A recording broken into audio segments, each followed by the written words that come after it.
Assalamualaikum and greetings to all. How are you today? I do hope that everybody is fine. And what I have here is actually an overview revision that hopefully can help you to revise or do revision for your test as well as for your final examination, inshallah.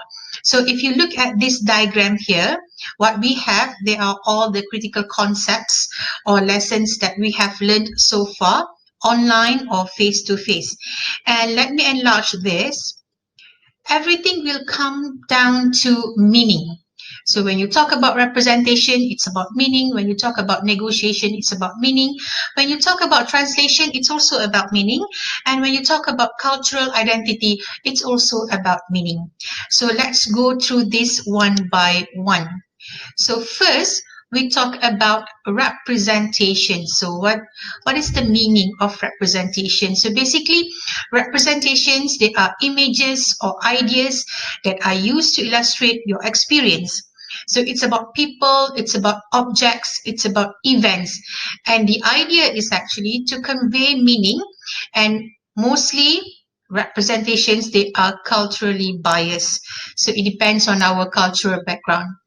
So if you look at the types, so this is under representation. If you look at the types, we have mental representation, number one. So what does it mean by mental representations? They are events, actions, images from the past to explain current situations.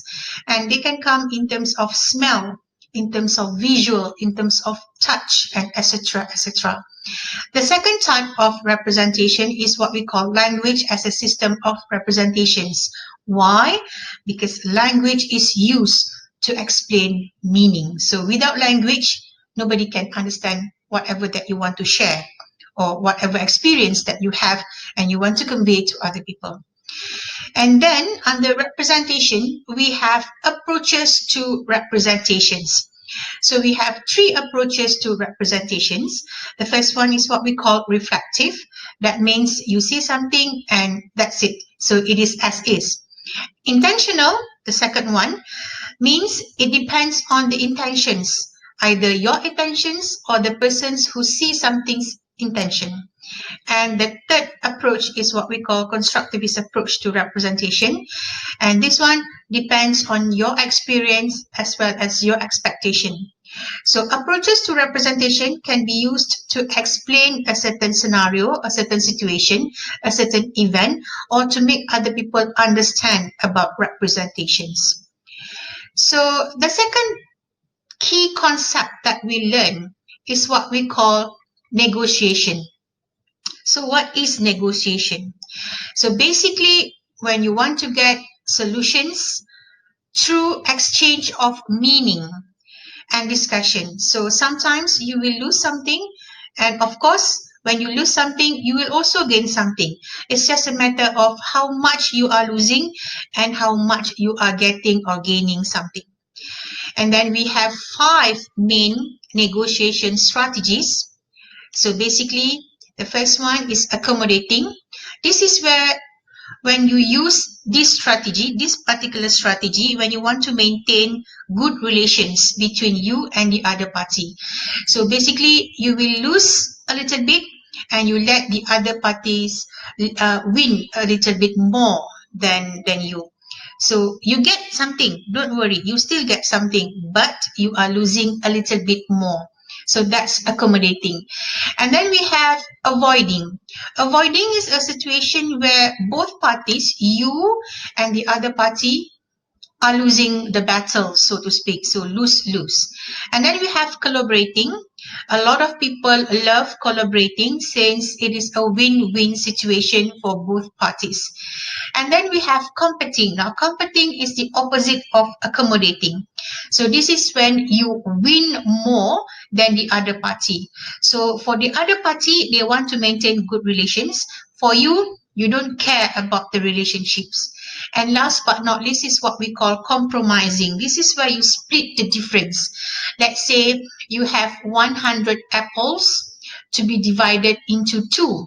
So you get 25, 25, right? So it cannot be compromising. Let's say you have 101 apples. So you have 25, the other party has 25, another 25 apples, and there's one more apple. So you can choose what to do with this one particular apple. You can share eating between you and the other party, or let's say you sell the apple, one apple, let's say 1 ringgit, so 50% goes to you, 50 cent goes to you, and 50 cent goes to the other party. So you split the difference basically so that everybody gets something. And then we move on to the most difficult aspect or critical concepts that we learn this semester, which is translation. So if you look at this here, the definition of translations per se. So translation is the process where you actually exchange or convey meaning from one language to the other. For example, from Bahasa Melayu to English, from Bahasa Melayu to Mandarin, for example. And translation as a concept on its own has two issues. The first one is on grammar, and the second one is on vocabulary. So translation as one particular concept on its own has two issues, grammar and vocabulary. And under translation, we have theories. So basically we have two theories. The first one is what we call Scopus. Now, originated from Germany, Scopus theory will actually focus on linguistically biased texts. So for translation of linguistically biased texts such as textbook, such as speeches, so we use Scopus. And the focus of this particular theory is actually on aims of that particular translation. Why do you want to do the translation? And the second one is what we call polysystems theory. It is from Russia, so Russian bias, and it is used for literary biased texts, for example, poems, novels, short stories. And the focus is on the importance of language and culture. So not only just the language, but the culture is actually playing a very important role when you do translation using polysystem theory. So what is the meaning of theory? So basically theories, they are frameworks to understand issues, and when you have understood the issues, then you can make appropriate decisions. So under translation, we have first the theory of translation, and we have two.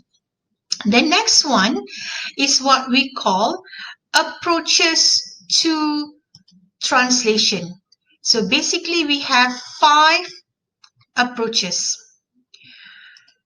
and each and every one of these, they can come under 2 theories that I have explained earlier.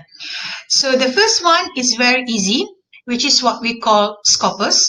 And Scopus is under Scopus theory. So Scopus approach is under Scopus theory. And it focuses on aims and purposes of doing translation. So if you have direct or straight aims and purposes, then you can use Scopus.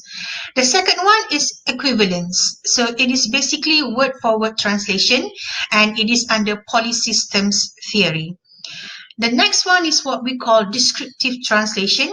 Basically, you summarize main points of a particular text, and this is under polysystems theory. The next one is what we call eco-translatology approach, and this is based on your surroundings and based on your perceptions. So the keyword is for you to select and to adapt for your translation. And this eco-translatology approach is under polysystems theories.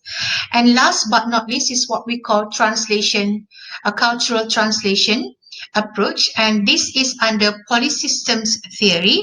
So basically, you must understand the target culture of the particular language that you want to translate.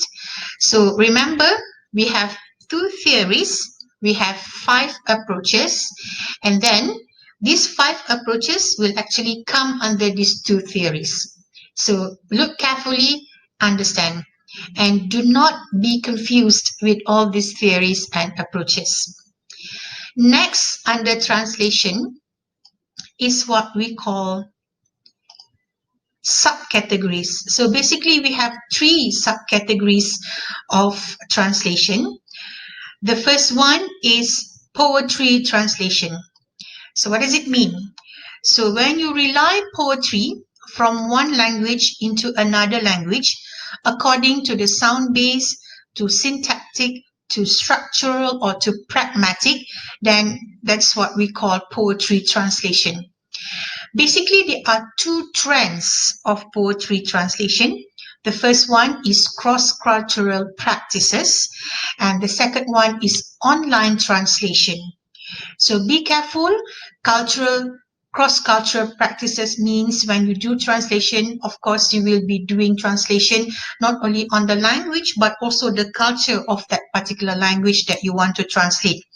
And for online translation, this is where you actually have the help or assistance of online, of the internet, in order for you to do translation. But although we have online translation, it is missing the emotion, the heart when you do translation. Now, for poetry translation, there are also 2 issues. The first one is culturally biased. Now, all poems, they come with cultural background. So be careful. Sometimes one culture will have different approach or treatment of one issue from another culture. So you have to understand that. And secondly, the issue is which theory or which approach that you want to use when you do the translation of a particular poem. So that's 2 issues. So basically, poetry translation, we have 2 trends and then we have 2 issues. Next is what we call subcategory second, or the second one is first to second language translation. So basically, first to second language translation is like from Bahasa Melayu to English for myself. For you, you may have from Tamil to Bahasa Melayu, or maybe from Mandarin to Bahasa Melayu, or maybe from Tamil to English straight away. So it's up to the individual person doing the translation. But for me, Bahasa Melayu is my first language, my second language is English. So there's only one trend for first to second language translation, and the trend is what we call trans-adaptation. So basically, both language and culture are important for translation. And the last subcategory under translation is second to third language translation. So basically, myself, my first language is Bahasa Melayu, my second language is English, and my third language is Arabic, for example. So I'm doing translation second to third. That means from English to Arabic. So there are 2 issues under this second to third language translation. The first one is grammar and vocabulary mismatch, because this is already your second language. You are very good at your first. So your second language may not be as perfect or as effective as your first or native language. So there will be one issue, grammar and vocabulary mismatch. And secondly, there will be cultural differences that can be confusing, because this is already the second culture. So how good are you at your second culture? And then the third culture that you are doing the translated version to. So basically, this is it for subcategories translation, poetry translation, 2 trends, 2 issues. First to second language translation, only one trend. And then second to third language translation, there are 2 issues. Last but not least is what we call cultural identity. So here, cultural identity, the definition is the identity or sense of belonging, self-conception, wrong spelling there, and self-perception, making meaning of one's existence. So you must make sure that you are meaningful to your society, your community. So that is what we call cultural identity. And ideas under this, just one, we have cultural identifiers. What's the meaning of cultural identifiers? They are aspects or elements used to attach some to a group of people, such as gender, nationality, age, food, etc., etc. So we have cultural identity, the identity or sense of belonging, and then we have the identifiers. How do you identify yourself? What are the aspects or elements? So you look at this, for example, age group. So one cultural identifier. One person can have more than one cultural identifier. Like myself, I have a nationality identifier, I have age identifier, maybe I have food. So let's say I like nasi lemak. So there will be a group of people who actually identify themselves who love nasi lemak. So that's just one example. And of course, there are many other examples. So, ladies and gentlemen, that wraps up the overview revision for the day. And of course, we have actually learned about politics and language, about economy and language. They are all under this diagram, spread out throughout this diagram. So if there are any questions, of course, you can always ask, but please take this as a preliminary or first step for your revision towards your final examination. Good luck and thank you very much for listening. Bye.